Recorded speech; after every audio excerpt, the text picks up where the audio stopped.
예수님이 사랑했던 두 사람이라는 제목으로 말씀을 준비를 원래는 했는데요. 제가 오늘 유다와 요한에 대해서 함께 이렇게 이야기를 하려고 설교를 준비하다 보니까 이게 양이 너무 많고 그래가지고 두 사람 이야기를 한꺼번에 할 수가 없겠더라고요. 그래가지고 오늘은 유다의 배신에 대해서만 말씀을 드리고 다음 시간에 이 예수님의 사랑하시는 제자 요한에 대해서 말씀을 드리도록 그렇게 하겠습니다. 여러분, 레오나르도 다빈치, 이게 발음도 잘 안 돼요. 레오나르도 다빈치의 그 최후의 만찬이라는 아주 유명한 그림을 기억하시죠? 이 옆으로 길게 이렇게 놓여 있는 그 탁자의 그 중앙에 예수님께서 앉아 계시고 그 예수님의 제자들이 좌우에 6명씩 이렇게 대칭적으로 배치되어 가지고 최후의 만찬을 하고 계시는 그런 그림이죠. 12명의 제자들이 이게 그 위치마다 이게 누가 누군가 하는 것이 다 알 수 있는지 그거는 잘 모르겠는데요. 근데 많은 사람들은 그 중에 예수님, 그 중앙에 계시는 예수님의 좌편과 우편에 누가 앉아 있는가 하는 거에 대해서 관심을 가지고 특별히 사람들은 그게 베드로와 요한일 것이다 이렇게 생각을 많이 합니다. 그런데 실제는요, 아마도 이 그림과는 달리 그 영어의 U자를 뒤집어 놓은, 그러니까 이렇게 돼 있는, 이렇게 앞에 딱 들어가서 보시면 예수님이 저 가운데 이렇게 쭉 이렇게 돼 있으시고 가운데 계시고 이 양쪽 날개에 이 제자들이 6명씩 이렇게 앉아 있는 그런 모양으로 앉으셨을 거라고 생각이 돼요. 그런데 바로 그때 예수님의 좌편과 우편 바로 옆에 앉아 있는 사람이 누굴까? 베드로와 요한이 아니라 제 생각에는요, 요한과 유다라고 봐요.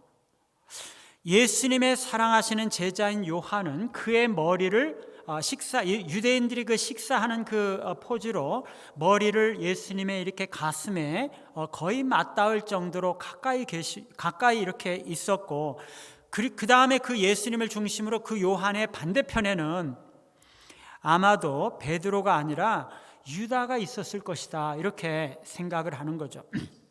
말하자면 요한이 있고 그 다음에 중앙에 예수님이 있고 그 다음에 유다가 있다는 거죠. 여러분, 왜 그렇게 생각할 수가 있는 것입니까? 가장 사랑하는 사람을 가장 가까이 둔다는 것은 너무나 당연한 얘기죠. 예수님의 사랑하시는 제자가 예수님 바로 옆에서 그 머리를 이렇게 비스듬히 누워서 식사를 하잖아요. 그러면서 머리를 예수님의 가슴에 이렇게 대고 있는 그 모습은 성경에 분명히 말씀을 하고 있어요.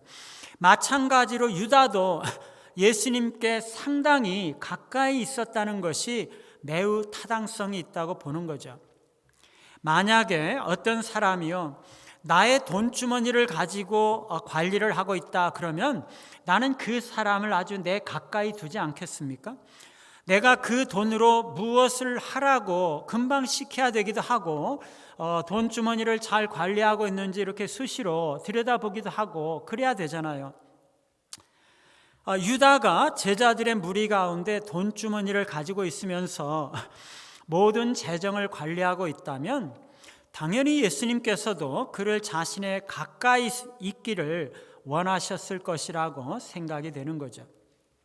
예수님께서는요, 돈으로 무엇을 하려고 하실 때마다 쉽게 유다에게 이렇게 하라 저렇게 하라 지시를 하기 위해서인 것이죠.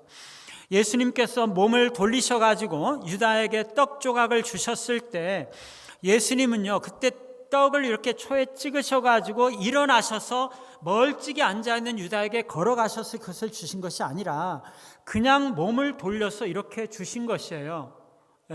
그러니까 이 유다가 바로 예수님 곁에 앉아 있었다는 것을 말하는 것이에요.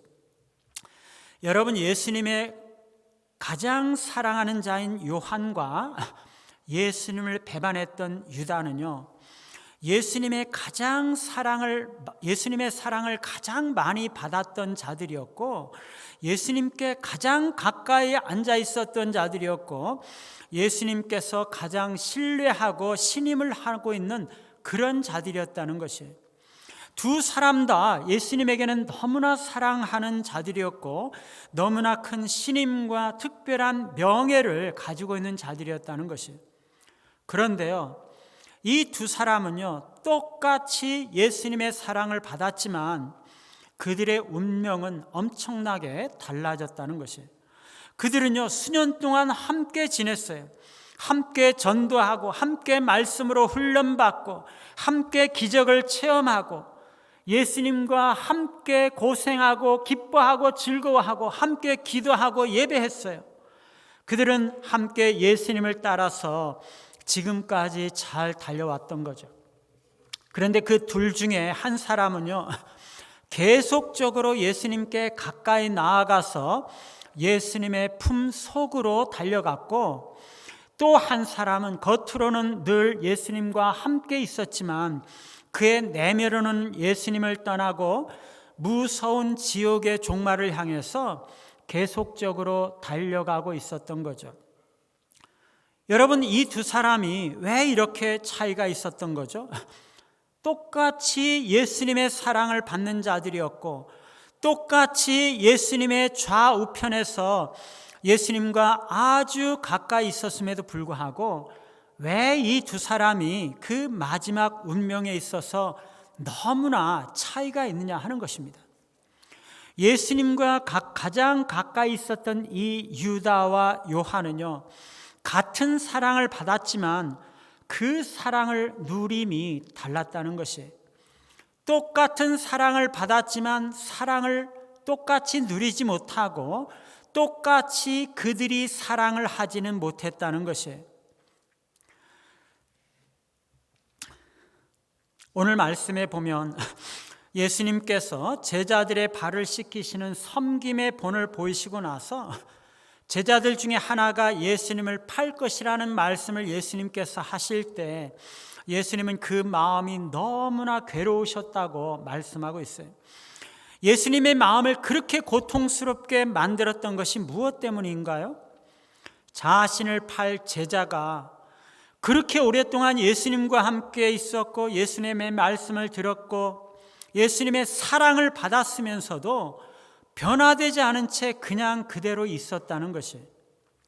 여러분, 3년 동안 예수님과 함께 먹고 마시며 지내왔던 그 제자들 중에 한 사람이 예수님을 배반하고 돈을 받고 팔아 넘긴다는 사실은요, 정말 맑은 하늘에 벼락이 치는 너무나 큰 충격이 아닙니까? 이것을 생각하면서 이제 제자들 앞에서 이것을 공적으로 선언하시려고 하시니까 예수님의 가슴이 너무나 미어지고 너무나 괴로우신 거죠. 그런데 지금 예수님께서 제자의 배신에 대해서 공개적으로 성경에 보시면 증언하신다, 이렇게 증언이라는 표현을 쓰고 있는데, 증언하시면서 말씀하시는 그 이유가 무엇일까요? 지금이 마지막 기회라는 것이에요. 그동안 예수님은요, 유다에게 끊임없이 경계하고 가르치고 기회를 주고 돌아오기를 바라고 호소해 왔어요.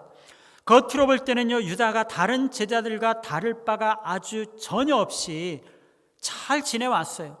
그런데 속은 전혀 달랐죠. 예수님은요, 그것을 알고 있었어요. 유다가 무슨 생각을 하고 있는지 알고 계셨어요. 그런데 이제는요, 최후의 순간이 온 것이에요. 예수님은 마지막으로 유다의 마음 깊숙이 자리 잡은 그 죄의 뿌리, 배신의 충동을 드러내시고 스스로 유다가 자신의 상태를 깨닫고 돌이킬 기회를 주시고 결단하기를 도전하고 계시는 거죠. 그러나 유다는요, 끝끝내 예수님을 저버렸고 사탄의 종이 되어서 멸망의 길로 달려갔던 것입니다. 여러분, 예수님의 제자들 가운데 왜 이런 유다와 같은 자가 포함되어 있었을까요?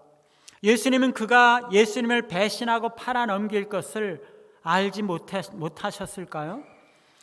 하나님께서 일꾼들을 부르실 때에는요, 완벽한 사람을 부르는 게 아니에요. 하나님의 종들을 부르실 때에는 이미 갖춰진 대단한 사람들을 부르는 게 아닙니다. 지금은 너무나 부족하지만 가능성을 보시고 부르시는 것이에요. 하나님께서 모세를 부르실 때에도 나는 말할 줄을 알지 못합니다. 그렇게 생각하고 말하는 그 사람을 불렀어요. 너무나 혈기가 넘쳐가지고 자기 생각대로 그냥 애굽인을 쳐 죽이는 그런 사람을 부르신 거예요. 여러분, 다윗도 마찬가지 아닙니까? 너무나 어리고 집에서 심부름이나 하는 막내둥이였어요. 아무것도 모르는 그런 아이였어요. 그런데 하나님께서 그런 사람을 부르시고 오랜 기간 동안 은혜 주시고 훈련하시고 그러시면서 하나님의 진짜 일꾼으로 빚어가시는 거죠.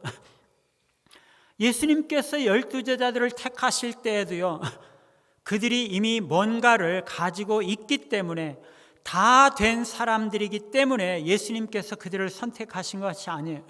가능성을 보시고 부르신 거죠. 그래서 그들에게 말씀으로 가르치시고 훈련하시고 기도하게 하시고 그러시면서 진짜로 쓸만한 사람으로 만들어 가시는 것이에요. 그 중에 가룟 유다도 마찬가지였어요. 이 가룟 유다도요, 엄청난 가능성이 있는 사람이었어요. 유다는요, 너무나 탁월한 부분이 있었는데 물질을 사용하는 데 있어서 사려 분별과 사업적인 재능이 있었고 관리 능력, 경영 능력이 있었던 사람이에요. 탁월한 재능이 있었던 사람이죠. 예수님께서 이것을 보셨던 거죠. 그런데 다른 제자들과는 달리 유독 이 유다만은요, 아무리 예수님과 함께 지내고 예수님의 말씀을 듣고 훈련을 받고 예수님의 사랑과 은혜를 그렇게 수없이 경험했지만 변화되지가 않았던 거죠. 여러분, 왜 그랬을까요?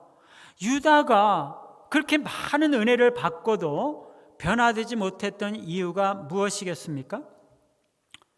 여러분, 교회에는요, 오랫동안 신앙생활을 했으면서도 신앙이 들어가지 않고 내내 옛날이나 지금이나 거의 차이가 없는 그런 신앙생활을 하는 사람들이 가끔 있어요. 마음은요, 남들처럼 열심히 신앙생활을 하고 기도도 잘하고 말씀의 은혜도 받고 그렇게 하고 싶은데 도무지 되지가 않는 거죠. 여러분, 그렇게 신앙이 들어가지 못하는 이유가 무엇이겠습니까? 마음 속에 어떤 우월감 같은 것들이 있으면 신앙이 들어가기가 쉽지가 않아요. 나는 너희들과 달라. 내가 지금 여기 와서 이렇게 신앙생활하고는 있지만 나는 너희들과는 종자가 달라. 나는 엘리트야.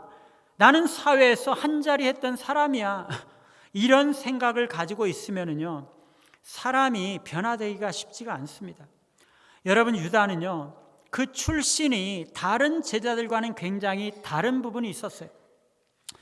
다른 제자들은요, 다 갈릴리 출신이거든요.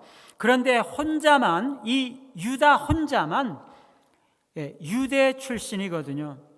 그 당시에 갈릴리 그러면은요, 유대 사람들은 다 그들을 멸시했어요. 갈릴리는요, 가난한 시골 촌구석이었거든요.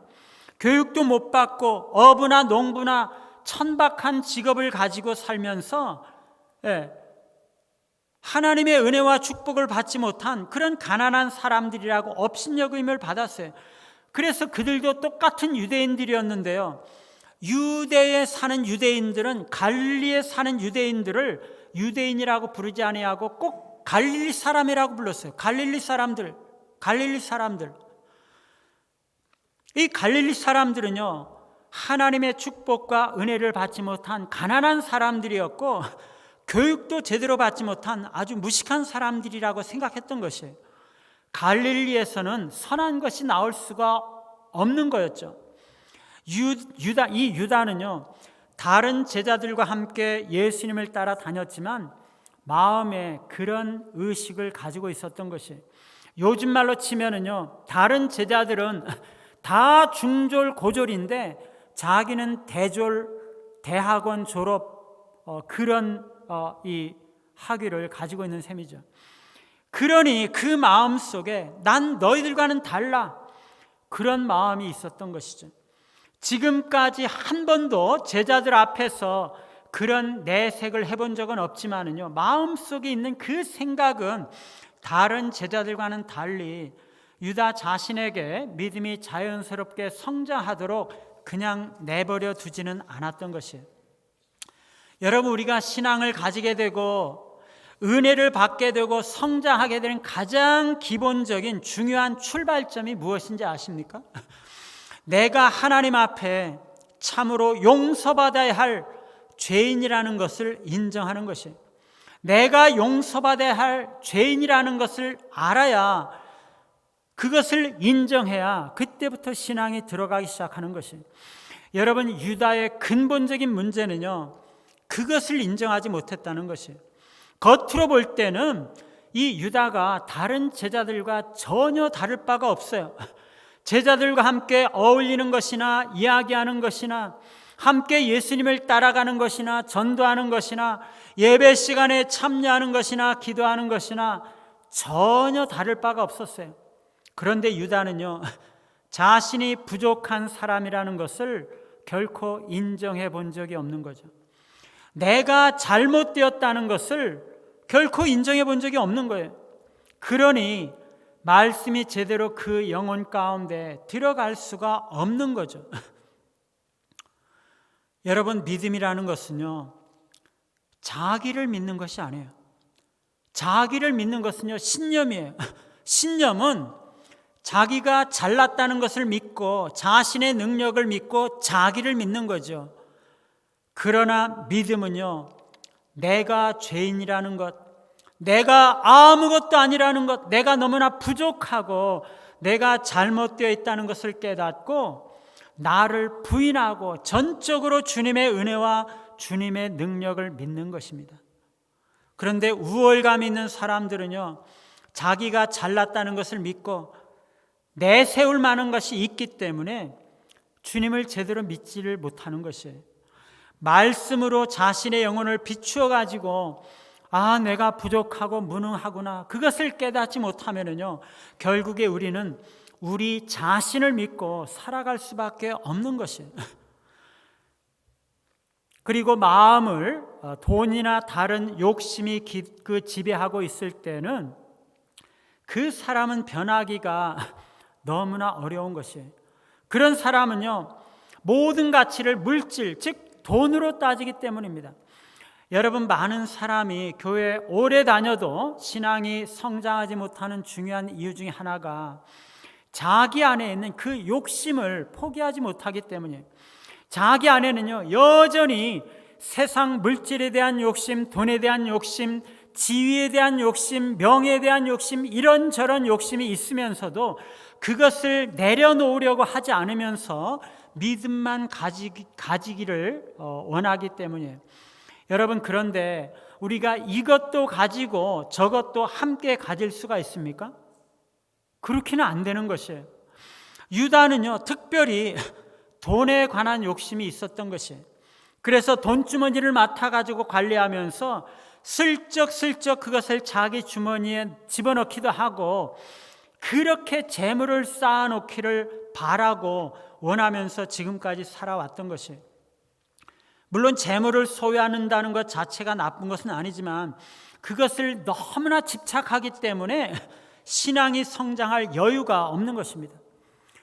여러분, 우리가 돈의 가치를 부여할 때에는요, 그 사람은 돈의 노예이지 주님의 종이 아닌 것이에요. 예수님과 가까이 있고 가까이 지낸다고 해서 예수님의 종이 아닌 것이에요. 주님의 말씀에 따라서 움직이는 사람이 주님의 종이죠.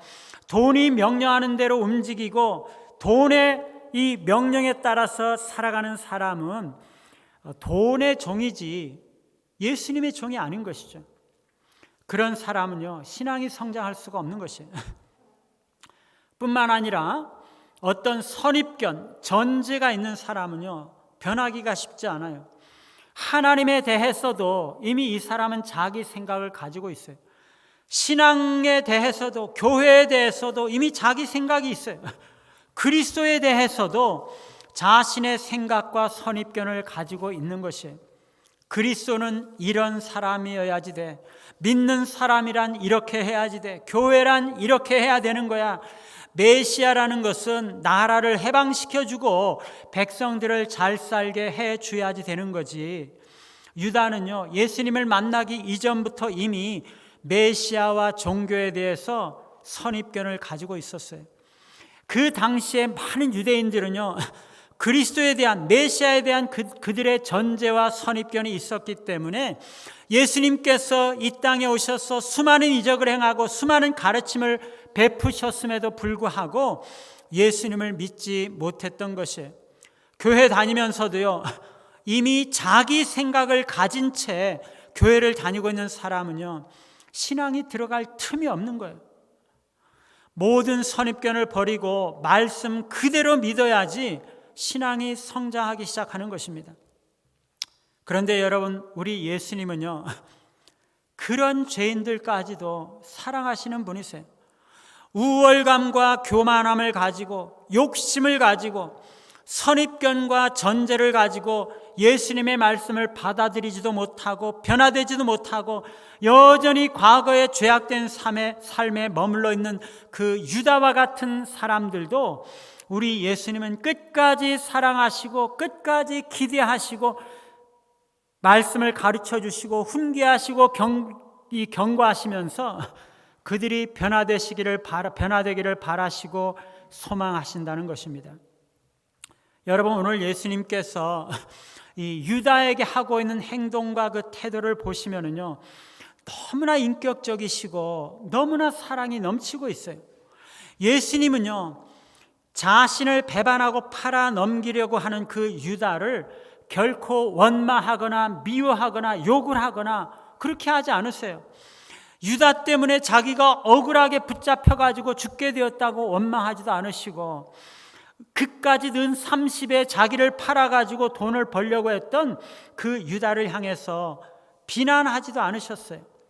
다만 끝까지 유다가 자신의 잘못을 깨닫고 돌아오기를 바라시고 그에게 끝까지 기회를 주시고 끝까지 그를 덮어주시고 인격적으로 존중하면서 인내하면서 기다리고 계시는 거죠. 예수님께서 너희 중에 하나가 나를 팔리라 말씀하시면서 너무나 마음이 괴롭고 고통스러우셨죠. 그러나 그렇게 사랑해주고 그렇게 믿고 그렇게 기대하고 씨를 뿌려왔는데도 변화되지 않고 오히려 스승을 팔아 넘기려는 그 사악한 제자를 보시면서도 예수님은 그에게 분노를 터뜨리시거나 제자들 앞에서 그를 공개적으로 비방하거나 그렇게 하지 않으셨다는 것이에요. 예수님은요, 유다만 알아들을 수 있도록 유다야, 너 그렇게 하면 안 되는 거야. 너 지금 무슨 생각을 하고 있는지 내가 알고 있어. 너 지금 돌이켜야 되는 거야. 유다만 알아들을 수 있도록 말씀을 하시면서 그에게 경고하고 계시는 거죠. 유다가 악한 생각에 빠져서 엄청나게 큰 잘못을 하려고 한다는 것을 예수님은요, 알고 계셨어요. 그런데 예수님은 유다를 개인적으로 지칭해서 유다의 이름을 거론하면서 제자들 앞에 그를 공개하고 망신을 당하게 만들고 책망을 하거나 그렇게 하지 않고 끝까지 유다를 존중하고 끝까지 그에게 인격적으로 대하면서 스스로 유다가 돌아오기를 바라시고 계시는 것입니다. 제자들은요, 예수님께서 하시는 그 말씀을 듣고 너무나 놀래가지고 다들 서로를 쳐다보면서 이게 누구를 말씀을 하시는 건가 의심하더라, 이렇게 말씀하고 있어요.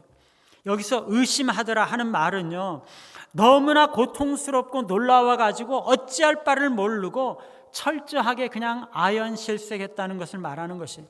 당연히 그럴 수밖에 없죠. 상상도 할 수 없는 엄청난 얘기를 들었으니 어쩔 줄 모르는 것이죠. 제자들은요, 다들 너무나 두려워가지고 주님, 나는 아니죠. 주님, 나는 아니죠. 그러면서 지금까지 한 번도 그런 생각을 해본 적도 없고 할 마음도 없는데, 혹시 자기도 모르는 사이에 자신이 엄청난 죄악에 빠져서 예수님을 배반하고 팔려고 하는 것은 아닌지 두려워하면서 자신을 돌아보고 있는 것이에요. 그런데 여러분, 그 중에 베드로는요, 궁금한 거는 참지 못하는 사람이거든요. 애매하고 모호한 것은 그거를 참지 못하는 그런 성미가 있어요. 그래가지고 이게 이 뱃사람들이 자기들끼리 하는 언어 표현이 있거든요. 머리짓으로 뭐 이렇게 했는지 뭐 어떻게 했는지 그러면서 요한에게 그게 누구냐, 넌 알 거 아니야, 이야기 좀 해라, 그렇게 이야기를 한 거예요.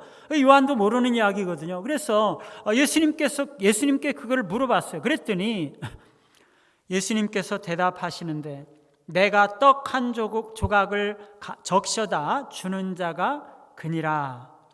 그러면서 떡 한 조각을 초간장에다 찍어가지고 가룟 유다에게 가져다 주시는 거예요. 그래서 요한은요, 유다가 배반자라는 것을 알았어요, 그때. 그런데 여러분, 이때 다른 모든 제자들도 유다가 배반자라는 것을 알았을까요? 우리가 성경을 그냥 얼핏 읽으면요, 우리 생각에는 다른 제자들도 요한과 예수님 사이의 대화를 다 들었을 것 같아요. 만약에 그랬다면 제자들도 그거를 다 알았겠죠, 유다가 배반자라는 것을. 그런데 사실 이 요한과 예수님 사이의 대화는요, 다른 제자들에게는 들리지 않는 두 사람만의 대화였어요. 여기서 요한이 예수님의 가슴에 그대로 의지해서 말했다라는 말은 그가 예수님께로 향해서 말했다라는 뜻이에요. 이 표현은요, 예수님께 가까이 나아가서 귓속말로 질문하기 위해서 예수님 쪽으로 움직여서 비스듬히 기대고 있는 행동을 말하는 것이에요. 요한이 그래서 귓속말로 물어본 것처럼 예수님께서도 귓속말로 대답하셔서 요한 이외에는 아무도 그것을 알아듣지 못하게 했던 것이에요. 요한은요, 예수님의 품속에 의지하고 있었고, 그래서 요한의 입은 예수님의 귀에 아주 가까이 있었고, 예수님의 입은 요한의 귀에 아주 가까이 있었던 것이에요. 요한의 그 천진난만한 질문과 그것에 대한 예수님의 대답은 이 두 사람만의 아주 비밀스러운 대화였다는 것이에요. 예수님은요, 유다가 배반자라는 것을 끝까지 공개적으로 드러내지 않으셨어요. 끝까지 유다를 존중하고 그를 인격적으로 대하시고 끝까지 그를 사랑하시고 그가 돌아오기를 인격적으로 기다리면서 바라셨던 거죠. 예수님은요, 최후의 순간까지 제자들에게 유다의 정체를 드러내지 않으셨어요. 다른 사람들로 하여금 배신자가 누구인지를 밝힘으로써 그를 소외시키거나 핍박하지 못하도록 제자들로부터 배신자 유다를 지켜주시고 보호해 주셨던 거죠. 여러분, 이게 아이러니가 아닌가요? 그러면서도 유다만 알아들을 수 있도록 그 양심에 도전하시고 그에게 지적하시면서 돌아오라고 경고하고 계시는 거죠. 예수님은요, 유다가 스스로 돌아올 수 있는 기회를 끝까지 주시고 계시는 것이에요. 우리 주님은요, 우리가 예배를 드리고 말씀을 듣는 가운데서도 다른 사람들은 알지 못하지만 나만 알아들을 수 있는 언어와 표현으로 나에게 말씀해 주세요. 그러면서 나의 잘못을 깨닫게 해주시고 회개할 기회를 주시는 것이에요. 절대로 주님은요, 다른 사람들 앞에서 우리의 이름을 공개적으로 거명하면서 우리의 치부를 드러내시고 우리를 공격하시고 그렇게 하지 않으세요. 그냥 나만 홀로 주님의 말씀을 알아들을 수 있도록 말씀해 주시는 거죠. 우리가 말씀을 듣다가 예배를 드리다가 그렇게 나에게만 하시는 말씀을 깨달으면요, 우리는 얼른 회개해야 하는 것이에요. 그것이 우리가 살 길이죠. 예수님께서 유다에게 떡을 찍어주시는 그 행위는요, 너무나 귀한 애정의 표현이에요. 그것은요, 예수님께서 자신의 사랑하는 제자들에게 사랑하는 마음을 표현하는 방식이죠. 예수님은요, 다른 제자들에게 사랑을 표현하는 똑같은 방식으로 유다에게도 지금 하고 계시는 것이에요. 그런데 유다는요, 예수님에게 그 사랑의 떡을 받은 후에 사탄이 그 속에 들어갔다고 말씀하고 있어요. 이것은 유다의 마음을 사탄이 완전히 지배하게 되었다는 것을 말하는 거죠. 유다는요, 예수님께서 하시는 그 마지막 사랑의 권면을 예수님을 배반하고 예수님을 팔아넘기기로 하는 생각을 완전히 굳히는 기회로 삼고 있는 거죠. 이제는요, 다른 생각을 할 필요가 없는 거예요. 다른 가능성이나 다른 대안은 완전히 포기하고 이제는 작정한 길로만 가기로 결심을 했다는 것이에요. 이제 유다는 완전히 강팍한 마음이 되는 거죠. 다른 길이 없어요. 마귀가 끌고 가는 대로 그 길을 계속 가는 수밖에 없는 거죠. 유다는요, 예수님께서 자신에게 떡을 건네주시는 의미가 무엇인지를 알았어요. 예수님께서 주시는 마지막 사랑의 표시이고 돌이키라는 마지막 권면인 거죠. 그러나 유다는요, 그 사랑의 떡을 받고서도 회개하지 않았을 때 그의 마음은 이미 사탄의 지배하에 들어갔고 다시 돌이킬 수 없을 정도로 그 마음이 굳어져 버리고 만 것이. 여러분, 오늘날 우리도요, 주님께서 설교를 통해서 예배를 통해서 나만 알아들을 수 있는 말씀을 하시고 지적하시면서 돌이키라고 말씀하세요. 그런데 그런 말씀을 듣고서도 돌이키지 않으면요, 우리의 마음은 너무나 놀랍게도 그 전보다도 더욱 훨씬 더 많이 굳어져 버리고 마는 것입니다. 여러분, 오늘 이것이 유다에게 주시는 마지막 결정적인 분기점이 되는 것이, 예수님께서는 유다에게 내가 하는 일을 속히 하라라고 말씀하세요. 여러분, 이게 무슨 뜻이죠? 제자들은요, 어느 누구도 이것을 이해할 수가 없었어요. 그런데 이 말은요, 너무나 무서운 말이에요. 지금까지는요, 그래도 예수님께서 유다가 돌아오기를 기대하고 끝까지 기다리시면서 기회를 주셨거든요. 그런데 이제는 유다를 완전히 마귀에게 넘겨주시고 포기하시겠다는 것이에요. 이제 유다는 결코 예수님께로 다시는 돌아올 수 없다는 것을 끝까지 예수님께서 확인하시고 이제는 너가 하고 싶은 대로 그냥 하라. 내가 은 30에 팔려서 십자가에 못 박혀 죽을지라도 나는 내 길을 가는 것이다. 그렇게 말씀하시고 계시는 것이에요. 이 말은요, 스스로 멸망하게 된 사람에게 죽음을 선고하는 재판관의 임무를 이행하고 계시는 것이에요.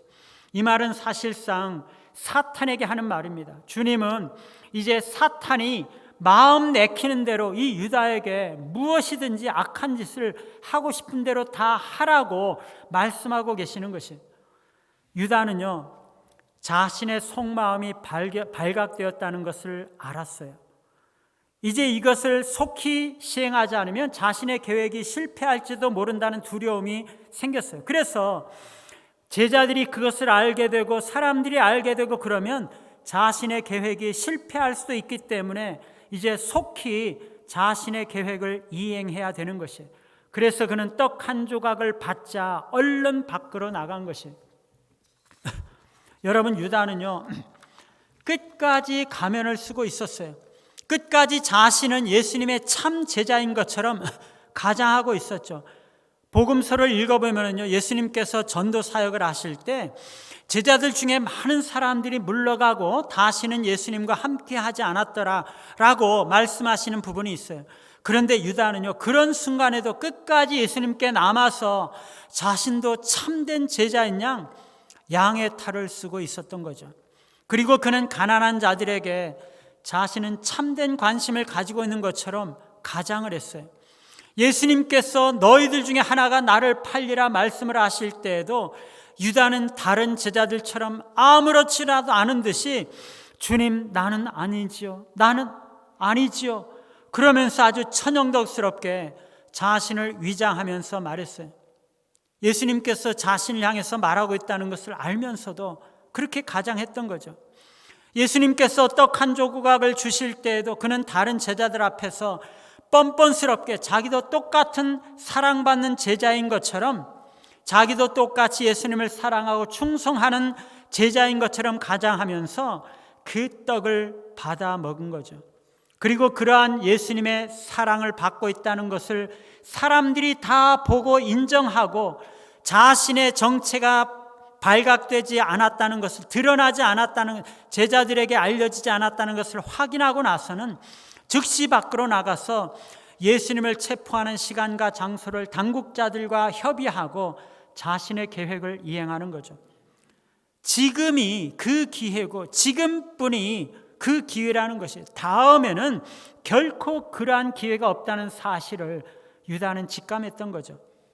그래서 자신의 계획이 좌절되지 않도록 관원들에게 즉시 알리고 행동을 취해야만 했던 것입니다.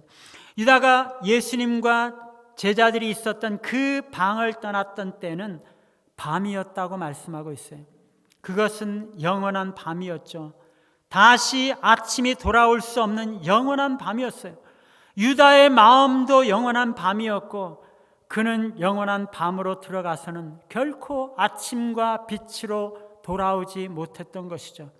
사랑하는 여러분, 유다는요, 예수님의 사랑을 가장 많이 받은 사람이었어요. 그러나 그는 받은 사랑만큼 마음을 열지 못했어요. 받은 사랑만큼 그가 사랑하지는 못했던 것이죠. 그 마음에 그는 우월감을 가지고 있었고, 돈 욕심이 있었고, 이미 자기 생각과 선입견이 있었기 때문에 오랫동안 예수님의 말씀을 들었지만 끝까지 변화되지 않았어요.